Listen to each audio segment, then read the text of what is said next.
నేనెందుకు అందులో లాగాను, మిమ్మల్ని ఏమన్నా అన్నానా అంటే నేను కూడా హీరోయిన్, నేను కూడా హీరోయిన్నే, నేను కూడా హీరోయిన్నే, నేను కూడా హీరోయిన్నే, నేను కూడా హీరోయిన్నే.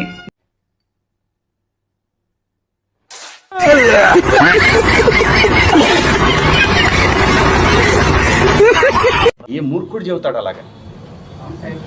నాకేం పని, నా బిడ్డలు అనుకొని చెప్పాను తప్ప నాకేం వస్తుందండి?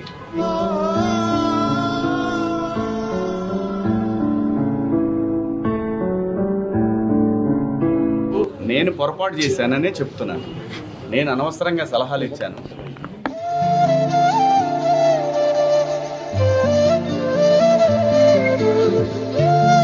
ఈ భారతదేశంలో ఎవరు ఎలా బతకాలనేది రాజ్యాంగం నిర్దేశిస్తుంది, నేను కాదు.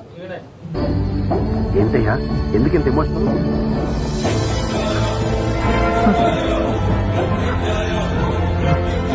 అర్థమైంది ఏంటంటే సలహాలు ఇవ్వటం మానుకోవాలి, సలహాలు ఇవ్వటం, మంచి మాటలు చెప్పటం మానుకోవాలి.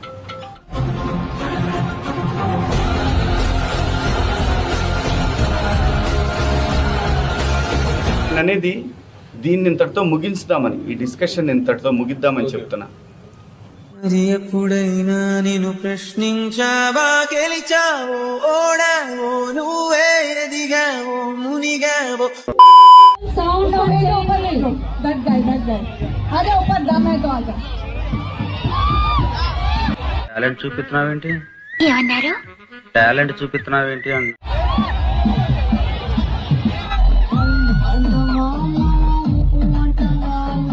అబ్బో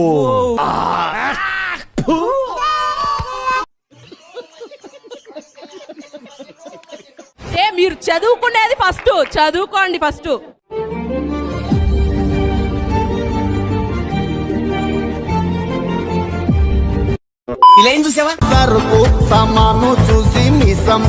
చిక్రి అనే పాటలో కూడా సామాన్లు అని ఒక పదం ఉందండి. సరిపోయింది. హీరో విలన్ కొట్టుకుని కమెడీని చంపేసినట్టు నా మీద పడతారేంటి వీళ్ళు? మరి చిక్రి పాటలో ఉన్న అభ్యంతరం లేని సామాన్ల గురించి చిన్మయ్య గారికి అనసూయ గారు, చిన్మయ్య గారే చెప్పాలి. దీనికి మీరు ఏమంటారు సార్? సూపర్ బాబు. అది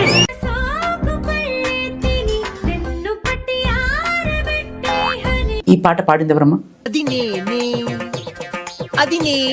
సోకుపళ్ళు అంటే ఏంటి? నాకు జామపండు తెలుసు, అరటిపండు తెలుసు, రేగిపండు తెలుసు. సోకుపళ్ళు అంటే ఏంటి ఆవిడే చెప్పాలి, చిన్మయ్య గారు. ఏమైందా సప్పుడు చేస్తావు? సోకుపళ్ళే తిని వెన్ను పట్టి ఆరబెట్టై హని. ఏం మాట్లాడుతున్నావురా? నరాలు కట్ అయిపోయింది.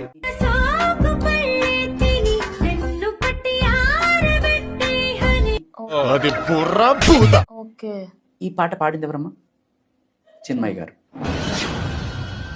ఇప్పుడు ఎక్కడ కొట్టాలరా నిన్ను? అంటే ఉమెన్ లో ఉన్న బాడీ పార్ట్స్ ని ఒక్కొక్క పార్ట్ ని ఒక్కొక్క ఐటమ్ తో పోల్చడం, ఆబ్జెక్టిఫైయింగ్ ఉమెన్ అనేది వాళ్ళ ప్రధాన ఆరోపణ. డబ్బులు ఇస్తే ఎంతకైనా దిగజారుతారా? అమ్మాయి చేసేవన్నీ దేవుని పూజలు, దూరేవని గబ్బు గుడిసేదని. మీరు చేసే పనులేంటి? యూత్ ని అట్రాక్ట్ చేయడం కోసం, కాకపోతే దేనికోసం ఇటువంటి లైన్స్? సూపర్ బాబు. అది అడుగు, అలా అడుగు. వెధవల్ని అట్రాక్ట్ చేయడం కోసం నువ్వు పాటలు పాడతావు, వెధవల్ని అట్రాక్ట్ చేయడం కోసం నువ్వు బూతులు మాట్లాడతావు. ఈ వెధవల్ని తయారు చేస్తున్నదే మీరు.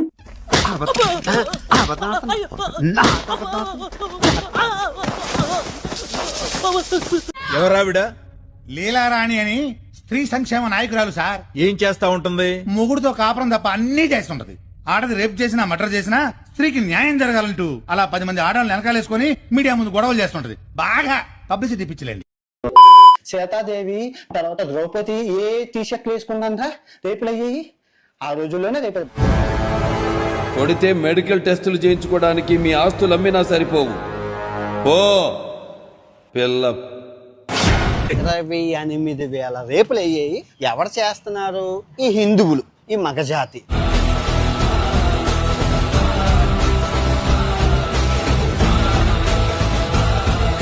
కడుపుతో ఉన్న గోమాతని 8 మంది మన హిందువులు బలాత్కారం చేశారు, రేప్ చేశారండి.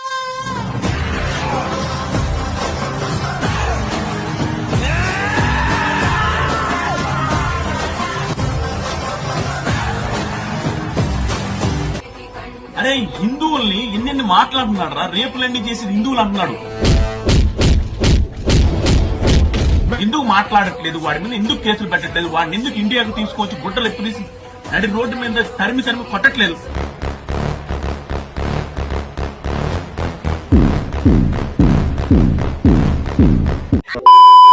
మీరు చదువుకునేది ఫస్ట్, చదువుకోండి ఫస్ట్.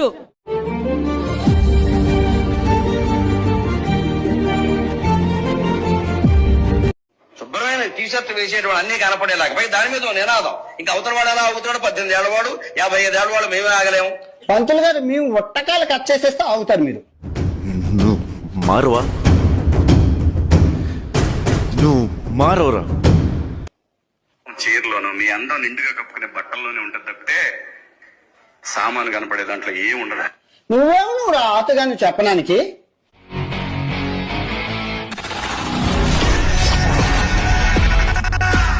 అమ్మాయిలు ఒక్కసారి ఆలోచించండి. మాకు కొంచెం ప్రమాదకరమైన వేషం ఏమొచ్చిందంటే జీన్స్ టీషర్ట్ వచ్చింది. అవయవాలు పొందిగ్గా బిగువుగా కనపడుతుంటే కుర్రాడు ఎవడన్నా ఊరుకోగలండి? నన్ను కూడా అసలు మనం ఎందుకు ప్రదర్శించాలి? నా హక్కు అంటే ఏం చెబుతారో అది వాడి హక్కు. ఇది రేపు చేయడం అబ్బాయిల హక్కు. సున్ని పోసేస్తామని సిద్ధాంతం పెడితే సౌదీ అరేబియాలో గానా వాళ్ళ హక్కులు పోతాయి. ఇప్పుడు చెప్తా అమ్మాయి నువ్వు పొరపాటున మనిషి జాతిలో పుట్టేవరా? కోట ఇది వెళ్ళిపోద్ది లోపలికి. మీకు ఇష్టమైన యూట్యూబర్ ఎవరు సార్? వాడు అన్వేషణ ఒకడు ఉంటాడమ్మా. ఆడి మమ్మీ ఆడు అసలు మామూలుడు కాదమ్మా. ఆడు దుంప తెక వాడు వాట్ ఏ పర్సన్ అమ్మా. వాడు మాత్రం ఈ శివాజీ ఎంత దొంగ లంజా కొడుకు అంటే నా అంబిషన్ 10th క్లాస్ ఫెయిల్ అయిపోయిన లంజా కొడుకు. వాడు చెప్పడం మీరు వినడం.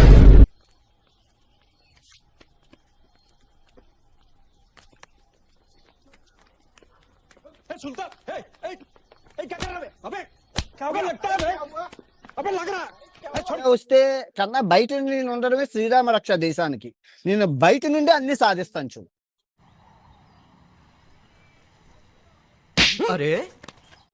బయట నుండే సాధిస్తాడు. రాని ఇండియా చాలా కిందులుగా తపస్సు చేసి ఒక్క రాబం చెప్పి ఇండియా రావడానికి. పొల్యూషన్ అన్ని పొల్యూషన్ దరిద్రం.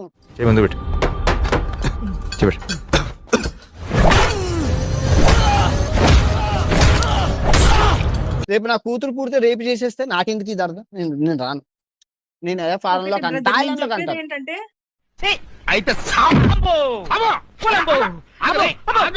అన్ని కనపడేలాగా దాని మీద నినాదం. ఇంకా అవతల వాడు ఎలా అవుతాడు, 18 ఏళ్ల వాడు 55 ఏళ్ల వాడు మేమే ఆగలేము. పంతులు గారు మేము ఒట్టకాయలు కట్ చేసేస్తే అవుతారు మీరు. పంతులు గారు గరికబాబు గారు ఒట్టకాయలు కట్ చేస్తారంట. రారా చెయ్యొచ్చు చూడురా, చెయ్యొచ్చు చూడు.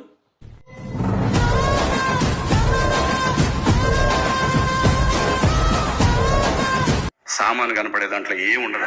నువ్వేమో నువ్వు రాతగాని చెప్పడానికి. మరి నువ్వెవడురా బొగ్గాడి మాకు చెప్పడానికి? మరి నువ్వెవడురా బొగ్గాడి మాకు చెప్పడానికి?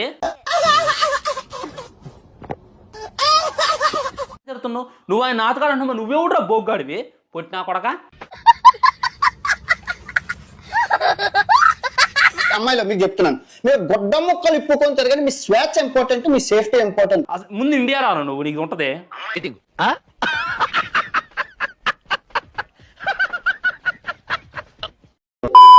ఇప్పుడు పురాణ కాలంలో మనకి యుద్ధాలు ఎట్లా జరిగేటివి? ఆడోళ్ళ కోసం జరిగేటివి. అదే ఒక చీర లాగితే సంథింగ్ ద్రౌపది కోసం అది ఉంది కదా. ఇప్పుడేమో కవర్ చేసుకోండి యుద్ధాలు అవుతున్నాయి బ్రో. ఇంక ఇడిచిపెడతాం అట్లాంటప్పుడు ఏం చేస్తావు? ఇంకా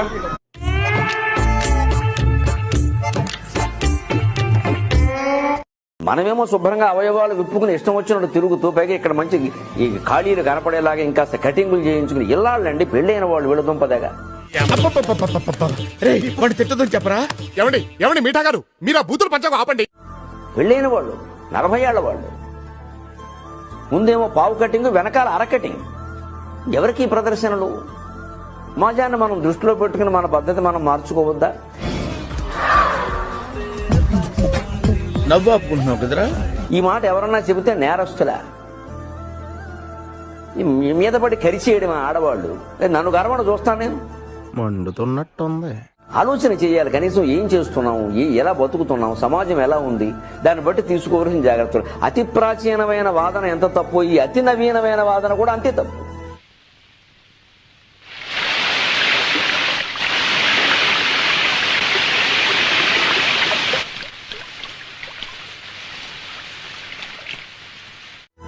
అసలు మన భారతీయ సంస్కృతి సమన్వయ సంస్కృతి. మంచి చెడ్డ ఏమిటో గీత గీసి విచక్షణ చేసి తెలుసుకోవాలి. ఒక చిన్న గీత ఉంటుందని, చాలా స్వల్పమైన రేఖ లాంటిది, శృంగారానికి అశ్లీలానికి మధ్యలో. ఆ గీత చెరిగిపోతే అశ్లీలం అయిపోతుంది.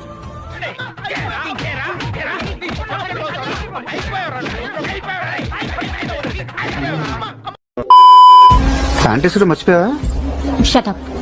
డ్రెస్సే అంత ఏం పర్లేదమ్మా, ఏం పర్లేదు. చూడు అనసూయించుడు ఏంటి అది? నిన్ను చూస్తే కోడే ఆగట్లేదు. పొగడిగాలం మేము ఆగుతామా? అంటే ఆమె అటెన్షన్ తోపడానికి ఈ గ్యాప్ లో వచ్చే ఈ విధంగా శివాజీ ఈ విధంగా అన్నది నేను ఒక ఫెమినిస్ట్ ని నేను సపోర్ట్ చేశాను మాట్లాడడానికి, తనైతే ఆ విధంగా మాట్లాడుతుందని చెప్పి నాకైతే అనిపించింది. అవును సార్, నేను అదే ఫీల్ అవుతున్నాను. నేనెందుకు అందులో లాగాను? మిమ్మల్ని ఏమన్నా అన్నానా అంటే, హాయ్ ఆంటీ, మీతో ఒక డీల్ మాట్లాడడానికి వచ్చానంటీ, చెప్పమంటారా? అనసూయ రియాక్ట్ అవుతుంది. అనసూయ గారికి నేను ఒకటే చెప్తాను, చెప్పు అన్నది నిన్ను కాదు అన్నది హీరోయిన్స్ ని. నువ్వు జస్ట్ సైడ్ క్యారెక్టర్. నువ్వు పెద్ద అమ్మి, ఒక ఆంటీ, అంతే అమ్మాయిల్ని. అసలు అమ్మాయిలంటే ఆంటీ ఎందుకు రియాక్ట్ అవుతుంది? ఆంటీ ఏ డింబిరో డిండి ఆంటీ వచ్చిందిరో. హీరోయిన్లు అంటే సైడ్ క్యారెక్టర్ ఎందుకు రియాక్ట్ అవుతుంది అనేటటువంటిది. నేను కూడా హీరోయిన్నే.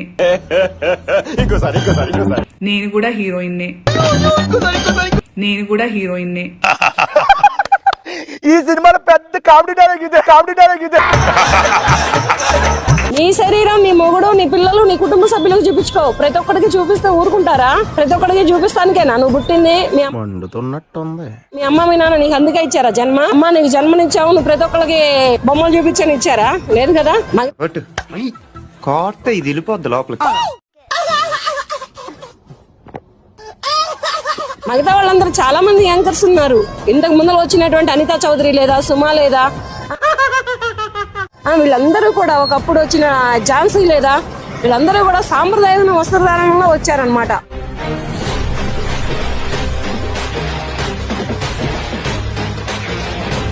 దేత్రముండ ఎలాంటి బట్టలు ఎందుకు వేసుకుని కాస్త మంచి వేసుకోవచ్చుగా, బాగుంటావు కదా అనే అనాలనిపిస్తుంది. లోపల అనలేము. దైత్యుడా అని తిట్టగలనా? లేదు కదా. తిట్టాల్సిన తిట్టారుగా, ఇంకా రెస్పెక్ట్ ఎందుకులేండి. ఈ అందం నిండుగా కప్పుకునే బట్టల్లోనే ఉంటది తప్పితే సామాను కనపడే దాంట్లో ఏముండదమ్మా. టాలెంట్ చూపిస్తున్నావేంటి? అమ్మాయిలు హీరోయిన్లు ఈ బట్టలు పెడితే వేసుకొని పోతే మనమే దరిద్రం అనుభవించాల్సి వస్తాం. ఆడపిల్లలు వేసుకునే బట్టలే మన ఇంటి పరువు. వాళ్ళు ఎంత పద్ధతిగా ఉంటే మన బరువు అంత పెరుగుతుంది. ఆయన చెప్పినంత మాత్రాన మనందరం వింటామా? It's fashion. ఎవరికి ఏం నప్పితే అది వేసుకోవాలి.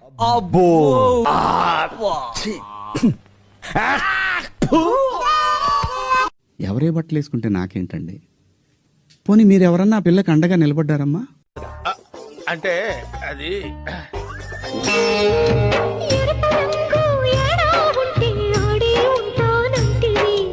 కానీ మీ అందం చీరలోనో, మీ అందం నిండుగా కప్పుకునే బట్టల్లోనే ఉంటది తప్పితే సామాను కనపడే దాంట్లో ఏముండదు. ఆ టోన్ ఏదైతే ఉండిందో సార్ మీది, అది మీ అసలు స్వరూపం.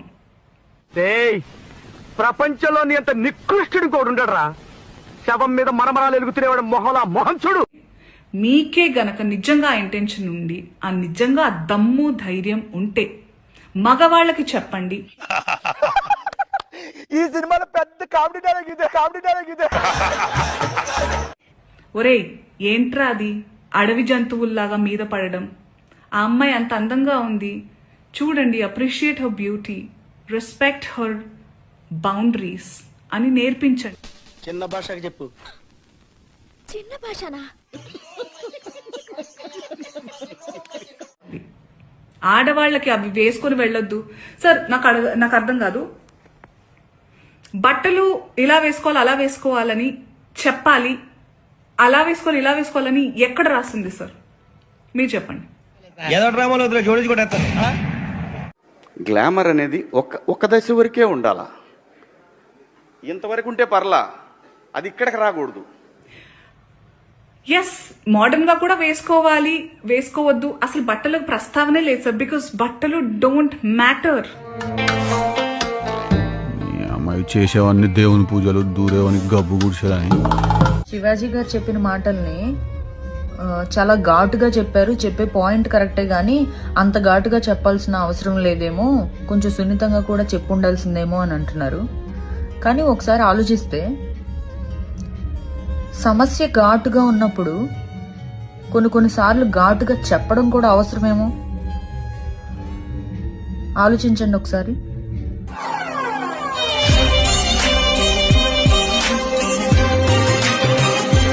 నేను మాట్లాడింది అమ్మాయిలందరినీ ఉద్దేశించి కాదు. హీరోయిన్స్ బయటకు వెళ్ళినప్పుడు బట్టలు జాగ్రత్తగా ఉంటే మీకు ఇబ్బంది ఉండదేమో మా అమ్మ అనే ఉద్దేశం తప్ప నేను ఎవరిని అవమానపరచాలని కాదు.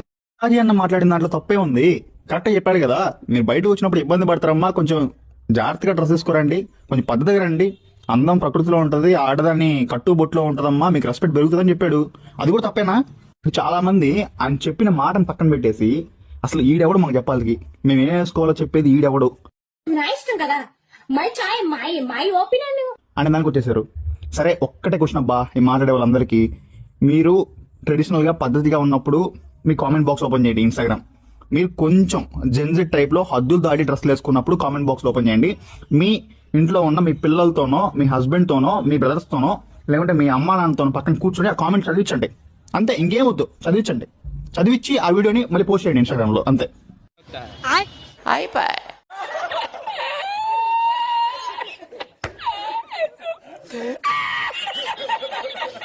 స్త్రీ అంటే ప్రకృతి ఎంత అందంగా ఉంటే అంత గౌరవం పెరిగిద్ది. ఈ ప్రకృతి అద్భుతంగా ఉంటుంది. అలాగే స్త్రీ మా అమ్మ చక్కగా ఎప్పటికీ గుండెల్లో కనపడతా ఉంటుంది. ఒక సావిత్రమ్మ కానీ, ఒక సౌందర్య కానీ.